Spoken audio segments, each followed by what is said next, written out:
Hey there everybody, Aurafaja coming to you with a new beekeeping adventure. So this is my first year with bees. This is actually my first hive that I'm assembling here. I'm in no way, shape, or form an expert. I did take classes at a local community college. It's about a 6 to 8 week course. So for anyone who's interested in having bees of their own, I would reach out to a local apiary or see if you have non-credit classes you could take. A lot of information on how the bees operate, different issues within the hive, how to treat for mites, a lot more than you think when it comes to bees. It's not as simple as just getting bees and collecting their honey. There's a lot of treatments and other things that you have to do. I know I'm going through all the equipment pretty quick right here. I will have another video coming up soon showing you how it all works together. But for now, just kind of going through here and showing you the installation of my first nuke hive. All right, so what you're looking at right here is a nuke hive. It's actually a 5-frame deep box that's sealed up. As you can see, I just removed the cap right there, and they come pouring out. But there's 5 deep frames. There's an existing queen.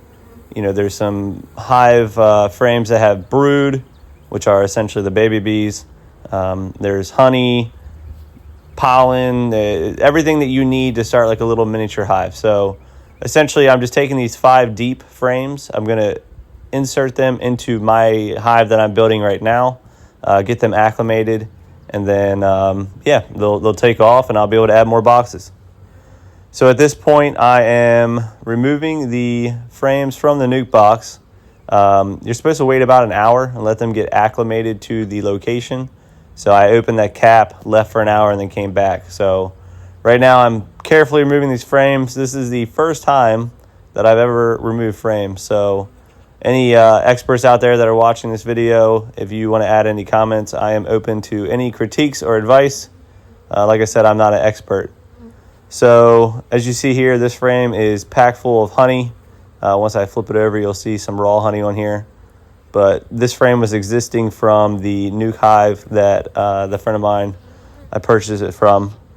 Up top, you can kind of see the shiny, and right there at the bottom, the shiny honey that they're working on. So I was told to put this frame near the outside. You want brood below food.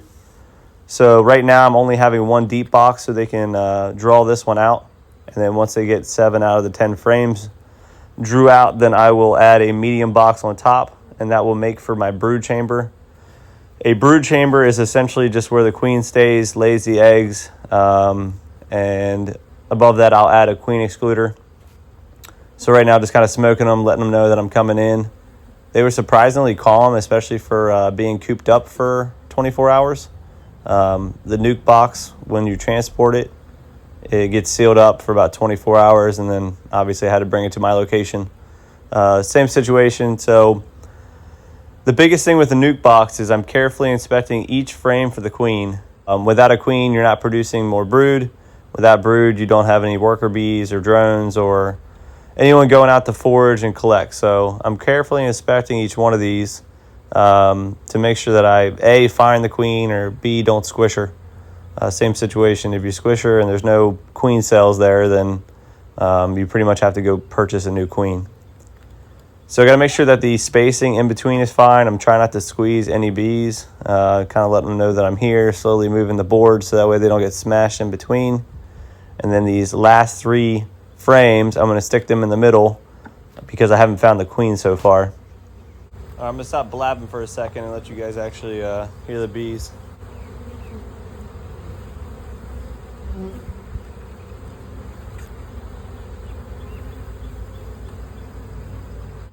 All right, so this next frame that I'm about to show you actually has a lot of brood in it. You'll notice the difference between the honey and the brood. The honey is, you can see when the cell's open, it's shiny. Here, I'll show you this. I'll bring it up to the screen. But the brood has a nice capping on it. It kind of looks like cloth almost. It's like a tannish color, pretty much a flat color. There you go. If you can look in the top corner where the bees aren't. So this is a board that's got a lot of brood in it. And like I said, brood is essentially baby bees. So the queen's doing her job. If you go in and you're checking cells, you can actually see the eggs. They look like really tiny pieces of rice. Sometimes you kind of have to hold it at an angle and look in the sunlight. The reason I have black frames, I was told, is that it's easier to see the eggs. I don't know how true that is because I haven't gotten that far. But moving forward, so the easiest way to find the queen, for me, I'm pretty lucky. The gentleman who sold me the nuke box, he marks all of his queens. He actually does it by color coding, by year.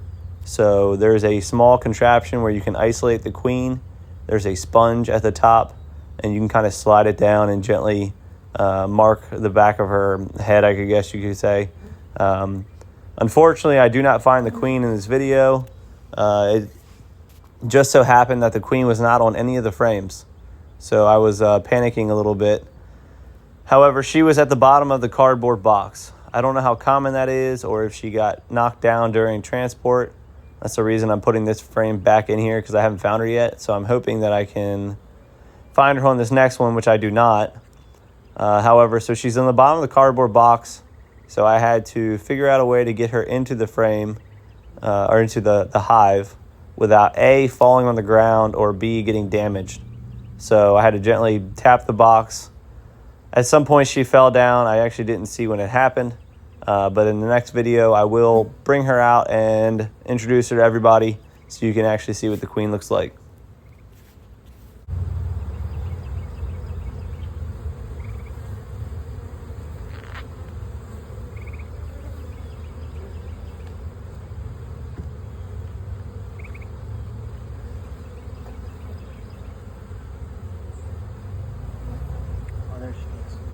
All right, so it was at that moment that I located her at the bottom of the box. So I'm going to put this last frame in and then work on getting her out.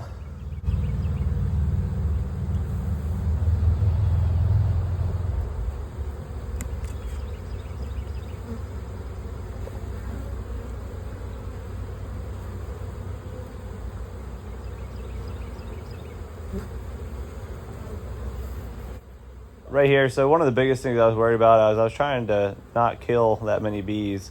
It's pretty easy to squish these little guys, so I was trying to carefully place it down, work it down, let them get to the top. There are small gaps on the side and on the bottom. However, I wasn't trying to find out, how many I could kill in this process. All right, so once I got the last frame in, I brought the cardboard box over. She was stuck to the side pretty good and was trying to crawl behind a flap, but I did eventually get her in. I picked up a frame and found her. Once I got her in, I closed up and put the hive top feeder on. This is a 1-to-1 sugar-water ratio. So 6 cups of water and 6 cups of sugar. It's pretty thick. And you see the screen in the middle. Essentially, there's a hole at the top, and they will fly up to the top of that hole, crawl down the screen to the level of the liquid, and then drink it. This is really important for them to be able to draw out their comb, keep up that energy. Right now I'm putting a screen on so that way the moisture can escape out the hive and not rot the inside of it. Like I said, with taking classes, I didn't realize just, how much really goes into setting up these hives, the importance of the airflow and humidity and everything else that goes into this. There's a lot of science behind it. And for anybody who's wondering what I'm wearing, so this is a full bee suit. I got off of Amazon for like 40 some bucks. It feels like pajamas. I mean, it was cheap, but it does the job. However, it does get hot. I know in the summer I got to watch what I wear underneath of it because I was pouring sweat, mostly because I couldn't find the queen. Right there, I reached out and I blew on the bees. So they hate carbon dioxide. So if you ever need them to get away or move so you don't squish them, I just gently blew on them. But yeah, so the hive's closed up. I put the cardboard box with the rest of the bees on top just to kind of draw them off here. You'll see in a second, right there, they're all stuck on here. And I was hoping that they would come off of here and go back into the hive, but it took me a while to get them in. The same situation as earlier when I opened the nuke hive. I came back about an hour or two later. You can see they're moving into the hive pretty well. These bees were still stuck in the box, so I had to gently tap them out. But they got acclimated quite well, and a couple days later, in the warm spring sun, you can see they're all moving around. So they're doing pretty well so far. I will do my next inspection and kind of give you guys an update. But this is Aurafaja. Be sure to like and subscribe, and I'll show you the whole process of raising bees.